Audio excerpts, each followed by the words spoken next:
I'm excited to bring our next performer to the stage. She is a body worker, a dance enthusiast, and a recovered personal growth junkie. She is currently working on a book of memoirs, and this will be her first time reading in public.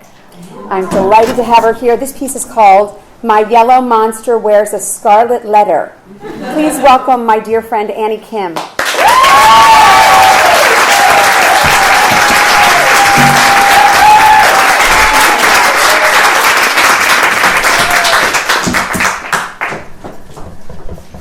I sound like such an underachiever.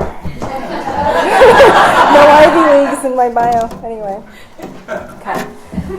When Wendy asked me to be a reader for the Asian show, I wasn't sure I was qualified. I don't really feel Asian. I don't even feel like I look Asian. Raised in New York since I was 3 and not knowing how to speak Korean, I feel more like a white person on the inside. At school, I never fit into the Asian cliques. I wasn't Asian enough. Even though I grew up American, I do have some stereotypical characteristics of Asian women, such as being reserved, polite, and demure. As a little girl, I followed all the rules and got straight A's until I hit puberty. By the time I was 15, I'd become a very rebellious punk rocker and was hanging out in the East Village. I wore skimpy outfits and had a crazy hairdo. The left side was all shaved and spiky, and the rest of it was all teased out. Afraid that I was going to ruin my life, my mother took me to Korea to see a Christian faith healer. She was hoping that she'd be able to drive the demons out of me, or at least get me to lose that hairdo. The faith healer told my mother to go back to New York without me and to leave me in Korea. Believing it was God's will, she did. There in the prayer house, the healer scratched me between my breasts with her fingernail, supposedly to put the fire of the Holy Spirit into me.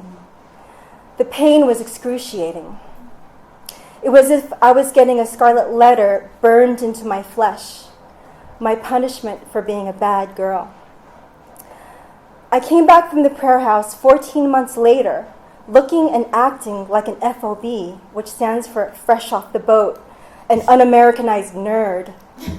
I went through culture shock all over again, but my mother was relieved that I was back to being reserved, polite, and demure. My whole life, I've struggled to be happy and to feel like I belong. People would say, just be yourself and you'll be fine. But that's not so easy for me. I'm afraid of looking like a fool, of making a mistake, or having the scarlet letter of shame pinned on me. I still hold back so much of myself. I've developed a graceful and poised demeanor. I wonder what I would be like outside of my prim and proper shell. Probably really dorky. My best friend of 13 years, Teresa, is a crazy redheaded farm girl from Iowa. We're as different as fire and ice. She's the wild, funny one. I'm the stoic, nice one. Lately, she's been trying to crack my ice and coax me out of my prim and proper shell. The other night, we were at Whole Foods. After I placed my order at the meat counter, Teresa was asked if she wanted anything. She said, no, I'm with her. And then because she likes to mess with people, we're lesbians. First I was mortified, then I cracked up. Soon everyone around us lost it. Teresa had cracked the ice, not just for me, but for all the meat guys too. As we walked to the next counter, Teresa whispered, okay, Annie, now it's your turn. I was like, I can't. She said, come on, you should just wear this scarlet letter. It'll be good for you. Go ahead, tell him. The deli guy said, tell him what? That we're lesbians, I blurted out. We laughed ourselves to tears. I've been going to a spiritual book club on Wednesday nights. This is where I've been making some new friends like Matt, the blind guy. One day I decided to tell my new blind friend that I was Korean. He said he already had a feeling that I was Asian. This surprised me because I think that I sound white. So I asked him what made him think so. Do I have an Asian way about me? He said, I really don't know. I probably think a lot of people are Asian when they aren't. Then I told him that I was also very pretty and beautiful. For some reason, it was much easier for me to tell that to a blind person. He laughed and said I should tell that to everyone, whether they're blind or not. Getting to know him has made me question the way I see myself and others. I wondered why I needed him to know that I was Korean and pretty and beautiful. And then I regretted telling him because I had lost my chance to get to know myself through someone who doesn't know what I look like. Teresa and I have taken a liking to Matt, the blind guy, and he often comes up in conversation. One day, Teresa's boyfriend, Frank, the neurotic Jew, muttered, "The blind guy." He thought it was funny that we always call him the blind guy. It made me wonder if people think of me as Annie, the Korean girl. One night, Matt, the blind guy, and Rita, his hot Brazilian wife, hosted a get-together at their apartment.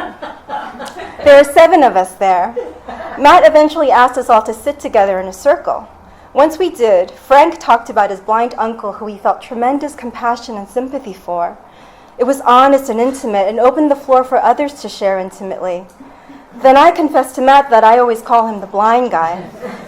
There were a couple of hairy and intense moments, which often happens when people are being honest. But in the end, we all had a good time. A few hours later, on the drive home, the 3 of us, Frank, the neurotic Jew, Teresa, the crazy redhead, and me, the demure Korean, were laughing it up in the car until suddenly something began to dawn on me and I asked, "Is it okay for me to interrupt? Something's bothering me. Can I share it with you?" Teresa and Frank said, "Of course you can." I said, "Do you remember when I asked if anyone would like something to drink?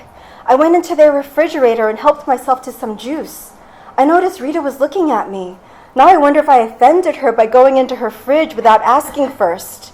Or maybe she thought my outfit was too sexy. She seems conservative for a Brazilian. I hope I didn't offend her." To which Frank replied, "Oh, so now you're Annie, the sexy Korean who interrupts and goes into other people's fridges." When Frank, Teresa, and I got back to their place, we were so open and comfortable with each other. It felt like family, the happy kind of family. We were giggling and being silly.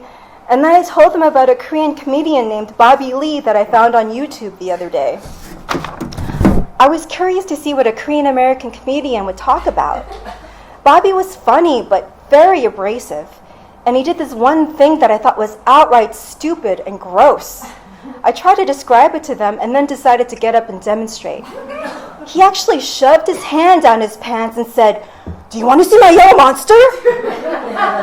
Teresa laughed and said, "Frank, did you just see Annie do that? That was so out of character for her. That was so funny." The next day, Teresa mentioned how great it was when I told that yellow monster joke. Then I suddenly remembered the dream I had that morning. It was a very vivid and bizarre dream. In it, I was laying on my back masturbating, and my clitoris was about 4 inches long and in the shape of an alligator head. I was like, "Oh my God, I must have released something when I told that joke last night." It made my own yellow monster come out. I had no clue that my yellow monster would look like an alligator. So, besides a crocodile clit, I wonder what other surprises are in store as I let myself look like a fool and wear a scarlet letter. Life is too short to always be graceful and proper. My yellow monster already wears a scarlet letter and doesn't care about being perfect.